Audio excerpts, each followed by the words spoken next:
I'm gonna make you an offer you can't refuse.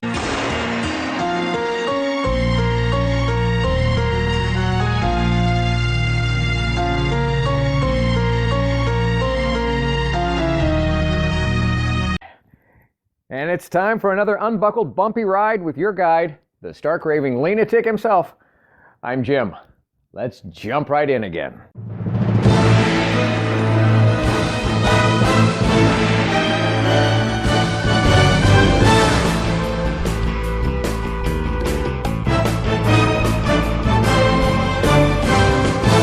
Welcome to my podcast based on my brand new book, available on Amazon, Live Life Lean, L-E-A-N. It's a year-long guide to gratitude and our daily grind. The book that combines some timeless wisdom from a whole lot of the world's wiser people with the reflections, reactions, and wisecracks of the guide's author, me. And it guides you, the reader, through the simplest system for a happy, healthy, authentic, and genuinely grateful everyday experience. I urge you to get the book. Of course I do. I wrote it. It's either at Amazon or at my website, ampurage.com. A-M-M-P-U-R-A-G-E.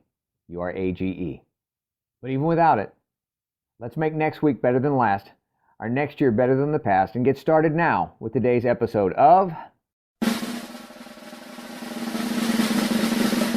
the Fitness Protection Program.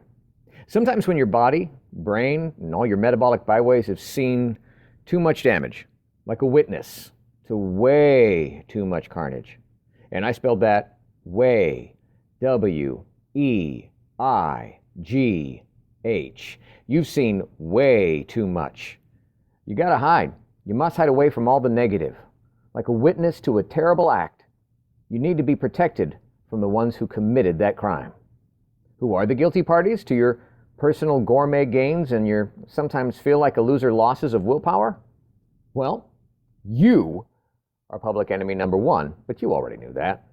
And if you didn't, please, right now, turn to your conjoined at the hip identical twin who's been sneaking you Snickers and cut them off. Literally, cut them off. But based on statistics, I'm sure the number of conjoined identical twins listening right now is small enough I've offended almost nobody, maybe like 2 people. But I am picturing 2 joined twins shooting death stares at one another somewhere out there in podcast town, ready to throw blows at each other over this. No, you're obviously top of the most wanted list on weight loss or gain, or muscle making, or reconditioning your deconditioned state. But you had accomplices. And just like the scene in nearly every cop show and flick that had an interrogation room, we can only help you if you'll help yourself. Hey Muggsy, don't go down and do hard time all alone because you weren't the only one involved in getting you where you are. So tell yourself who your accomplices are, and we'll help protect you by keeping the vulnerable you away from the villainous them. We'll put you somewhere safer and more secure, kind of like a fitness protection program. Because to live that new life, well, we'll have to keep you safe from their influence. Might have to change your identity, or at least who you identify as, for a period of time in order to keep yourself out of harm's way. Again, like a fitness protection program. Sometimes you just got to stop hanging with the same old folks. Guilt by association, birds of a feather, and you got to go deep, deep undercover in the fitness protection program. You getting tired of hearing me say that? Good. So imagine me sitting across the desk from you and I tilt that old school desk lamp up to glare in your face. And once again I say, so give me names. Who are they? Who are the guilty accomplices? Then I'm just going to sit back so you can process. But we'll keep you safe. It doesn't mean forever, but it does mean until the bad guys that want to get you, they all go away. You know, the bad guys that I'm talking about? Give me the names of the gastronomic gangsters who's going to tank your intentions. They'll wrap you up in cement shoes and throw you to the bottom of your Live Life Lean lagoon. Names like Joey Budded Fudo, Carmine Carbomucho, Vinny the Vino Vendor, and worst of all, Paulie, the procrastinator, eh? So, there is some seriousness behind this, because there's serious science behind the camaraderie of breaking bread that breaks down barriers and breaks down determination. Problem is, it's proven that breaking bread breaks down willpower. People who profess powers of persuasion have long since known that. They've done so over a meal with somebody. Doing so over that meal makes a melee of your mental relays. See, when you want to connect with someone, doing so over food and drink is a proven way to get people to be empathetic, to get them to be sympathetic. But if you're the one trying to flex some willpower, that's plain old pathetic. Food with friends weakens the knees. If they're the wrong friends, the ones who mow, who throw stuff in their mouth, and they chow the wrong food, that was hard to say. And if you don't know how to prevent being their prey, maybe it's time for you to pray.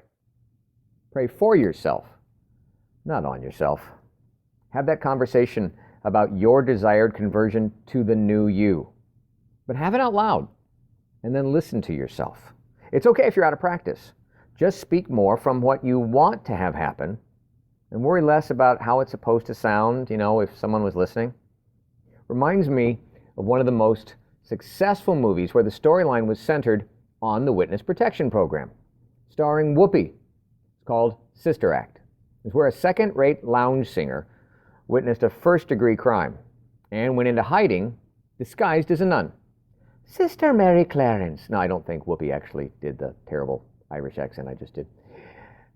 And you can imagine what it did sound like when the mob boss's favorite lounge singer, Whoopi, had to pray without practicing for the first time in what was like a forever time. Sister Mary Clarence, she said, "Bless us, O Lord, for these thy gifts which we are about to receive. And yea, though I walk through the valley of the shadow of no food, I will fear no hunger. We want you to give us this day our daily bread. And to the republic for which it stands, and by the power invested in me, I pronounce us ready to eat. Amen." Sometimes you're going to have to learn the lingo until you've mastered the methods. But until then, be honest with God and with yourself about the temptations around you.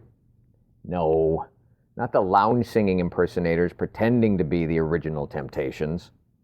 The real tempters, who will seemingly mean well, but their means will, it'll mean the end of your doing well, your staying well, and living life lean. Hey, what a great name for a book, huh? And now, more words of wisdom to wow your socks off from the Live Life Lean Guide itself.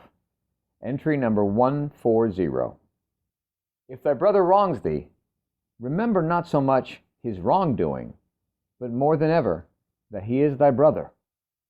Epictetus. And the guide's point of view on this?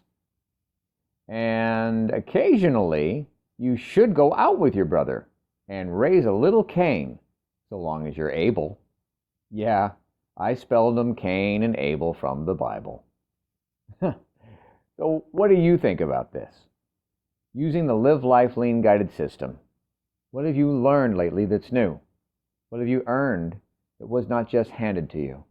Where have you added the world that was above and beyond you? Now be grateful for this. Reflect on it, respect it, and navigate somewhere next. Thank you for listening. I hope you're enjoying your copy of the Live Life Lean, LEAN guide. Enjoying it almost as much as I did creating it. And if you don't have a copy yet, go on over to amperage.com or Amazon and get started today experiencing the amazing power of knowing every day is literally yours to be grateful about. And you need never feel unfulfilled again. I'm Jim Hall. And until next time, good health, God bless.